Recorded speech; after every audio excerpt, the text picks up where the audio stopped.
to the MudRoom, our weekly free and live Uncommon Sense parenting class. How's it going?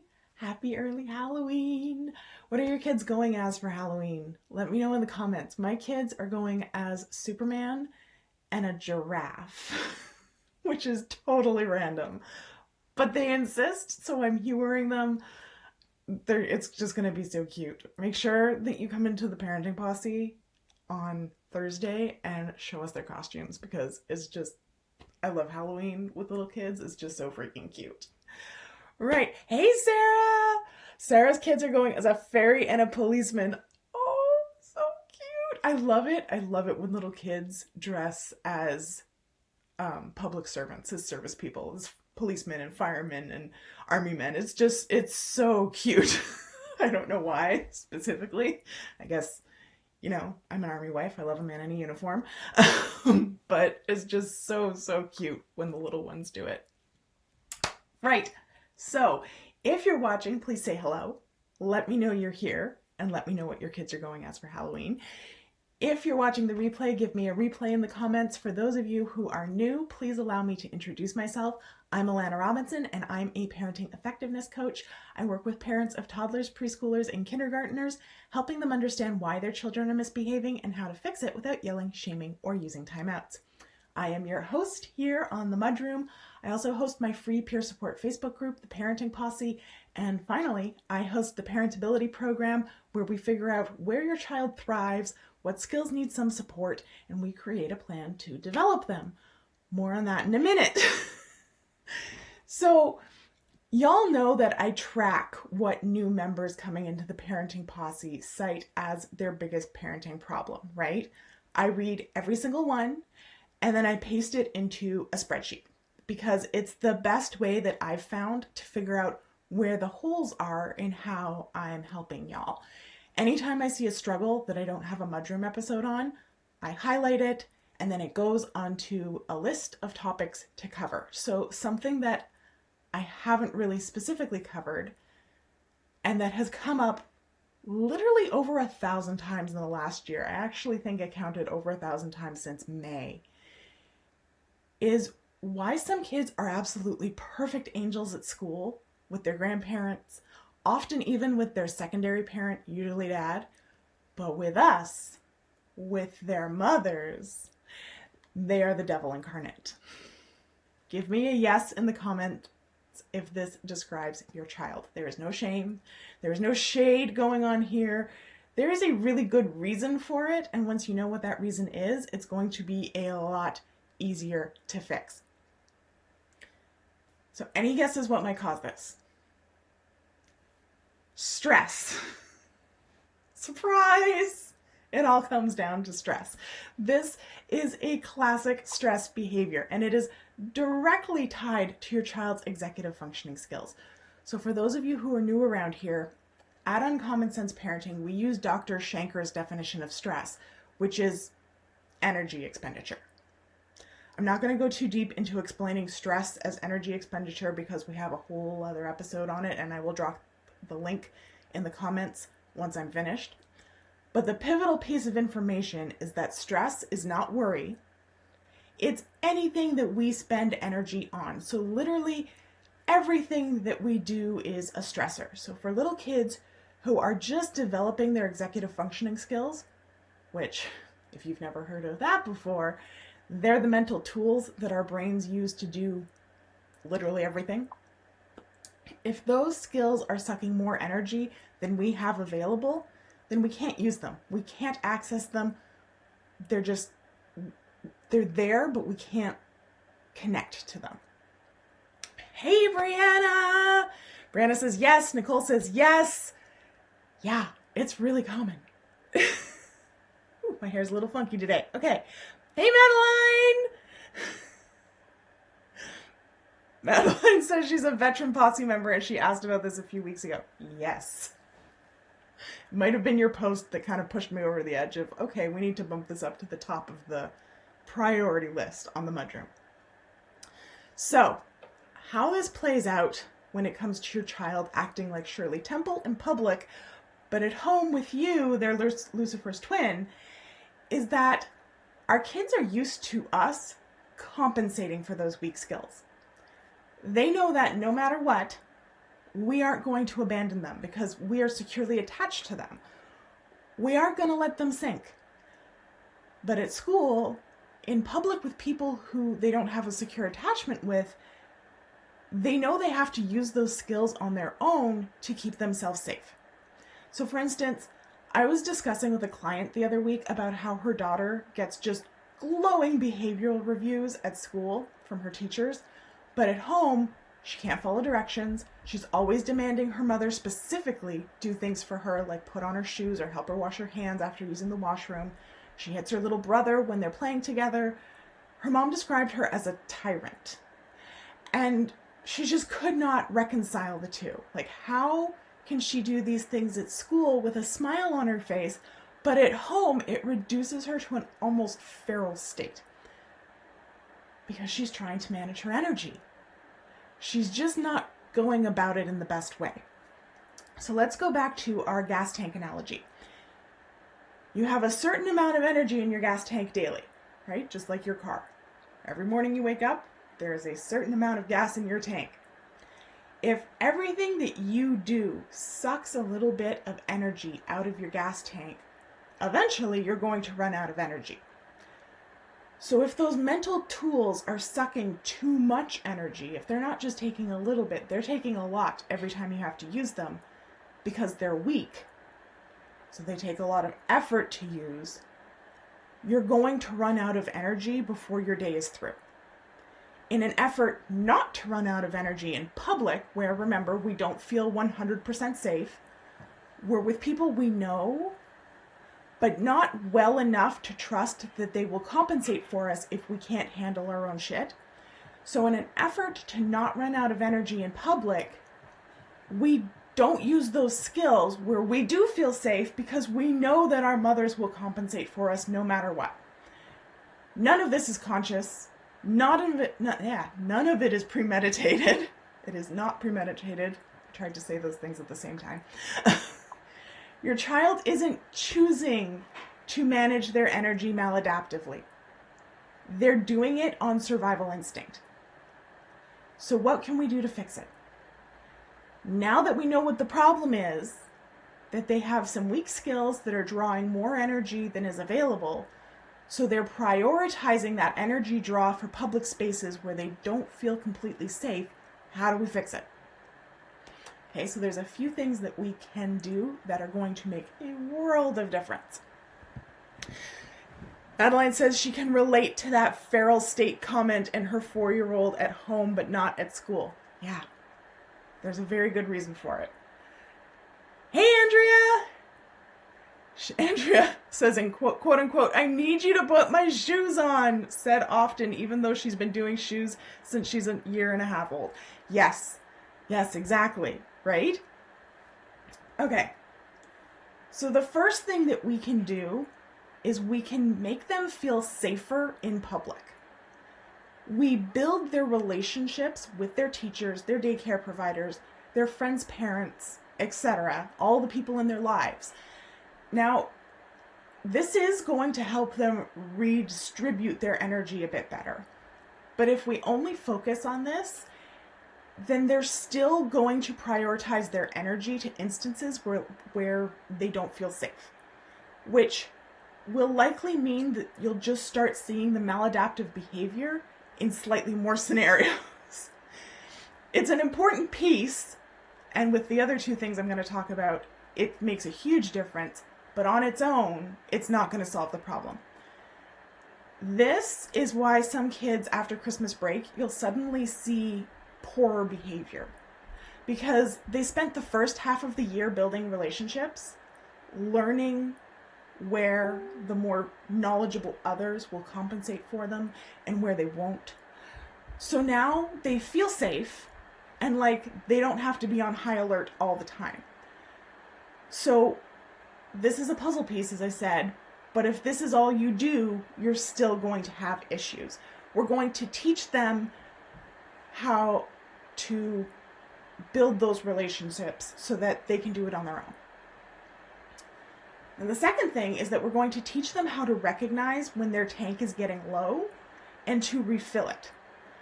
This is the argument for more recess time. This is the argument for allowing children who prefer to read to do so like in the library instead of outside. This is why we are all burning out, because we haven't prioritized activities that give us back our energy. So it's that detective work of what refills their tank and how we can teach them to do that throughout the day so that it's not just like a steady draw of energy, but it's more of a wave, right? They spend energy, they refill their tank. They spend energy and they refill their tank. And this makes a huge difference because our kids aren't then hoarding energy in reserve in case they need it for safety in public. Third, we are going to build those skills. We keep coming back to it because they're the foundation of absolutely everything that makes us civilized human beings. Remember how my client said that her daughter was acting almost feral at home, and Madeline just said, hell yeah. Me too. It's not totally inaccurate. Those mental tools are... Sorry. My train of thought just left the station and then came right back.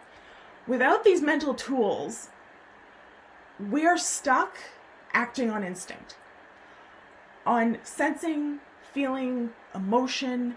We become much more animal and much less human, which is not necessarily bad in all situations. We need that part of our brain to determine, friend and foe, to keep us safe, to allow us to feel joy, to allow us to play. But we need our neocortex to think, to analyze, to learn, and to know things. We want those two parts of our brains in balance. Having either one running the ship results in problems. So building up those executive functioning skills so that we can use them more proficiently while using less energy is really, really important. I like the analogy of actual tools. I usually use a saw. If I give you a dull saw and I ask you to cut a 2x4, it is going to take you all damn day and you probably still won't have accomplished it. Plus, you're going to be exhausted. But I am having a difficult time with my words tonight. I'm trying, my brain and my mouth are not in sync. Take a sip of water, see if that helps. Okay, but if I give you a sharp saw, you're going to be able to do it quickly and easily, and while it will have taken a bit of effort, you've still got lots of energy left over to do other things, right? That's the difference of strong versus weak executive functioning skills. Does that make sense?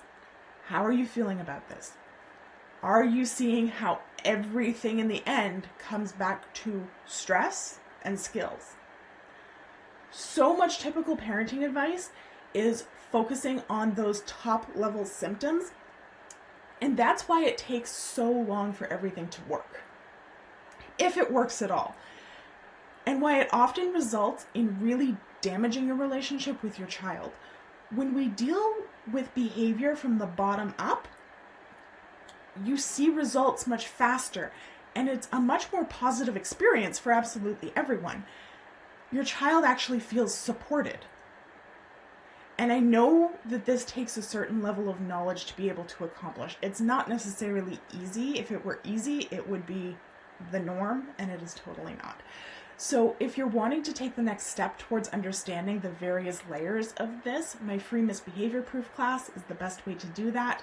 The link is in the description.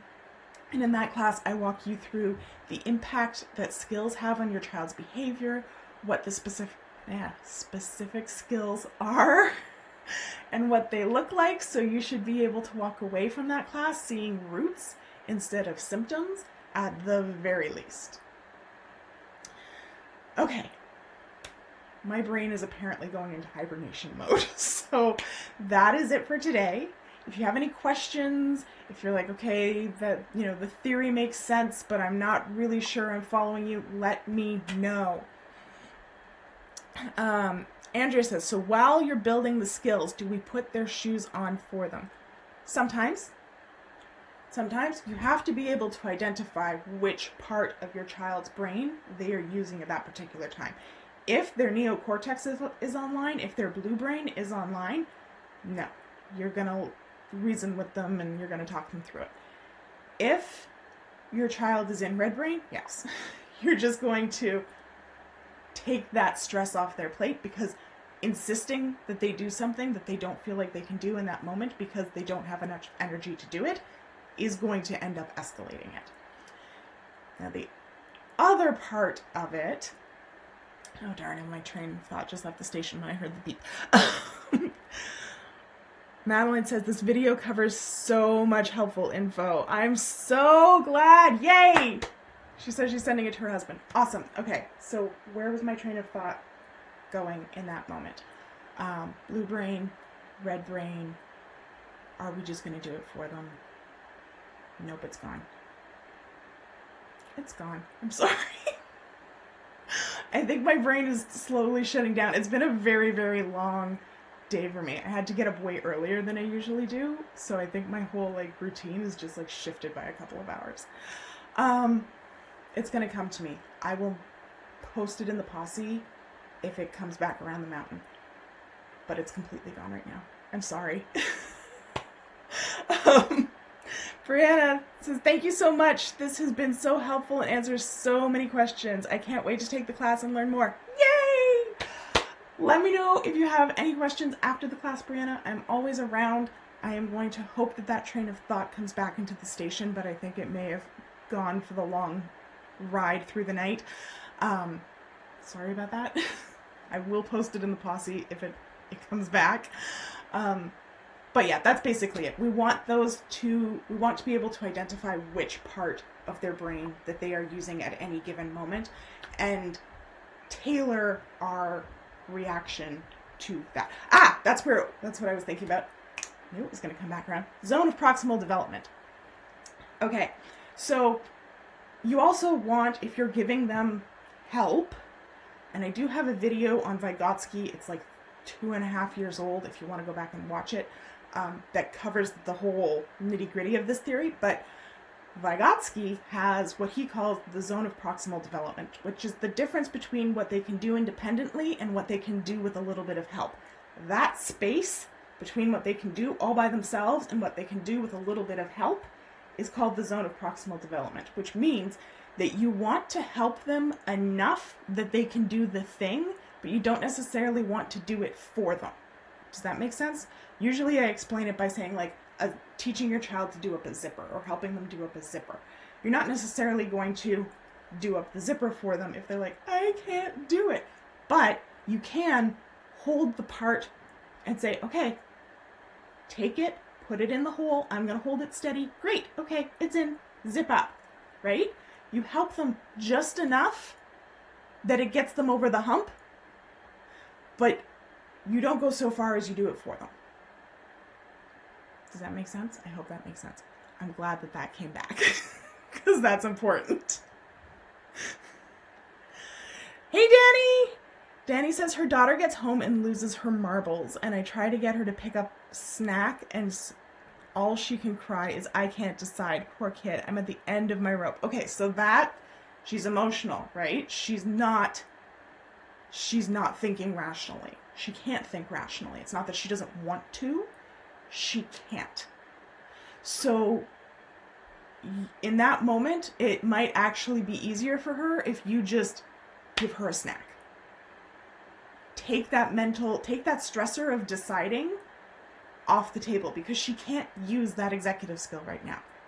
She can't plan and prioritize her thoughts, which is what making a decision is, right? What do I want? Which needs do I have, or which wants do I have that supersede the other ones? What's my priority here? Okay, my priority is that it tastes good. These things taste good to me, these things don't taste good to me, so I'm going to eliminate them. Okay, now of these things, what's my priority? right? That's how we make decisions. It's that mental process. That's planning and prioritizing, which is an executive functioning skill. So if she can't use that skill, doesn't necessarily mean she doesn't have the skill. She obviously uses it probably throughout the day. It's just that that skill takes so much energy. If that skill takes this much energy and all she's got left in the tank are fumes, well, we've got a deficit there, don't we? So sometimes you either have to mitigate it or you have to teach her how to cope with it. Teaching her to cope with it would be getting her to fill her tank to make up that deficit. Making the decision for her is taking the demand down to match the level of energy that she has. Does that make sense? I hope that makes sense. Okay. Of course, my brain woke up just as I'm finishing. I hope that was helpful. Hit me up if you have any questions. That is it for today. I will see you next week for another Uncommon Sense Parenting class. Bye, everybody.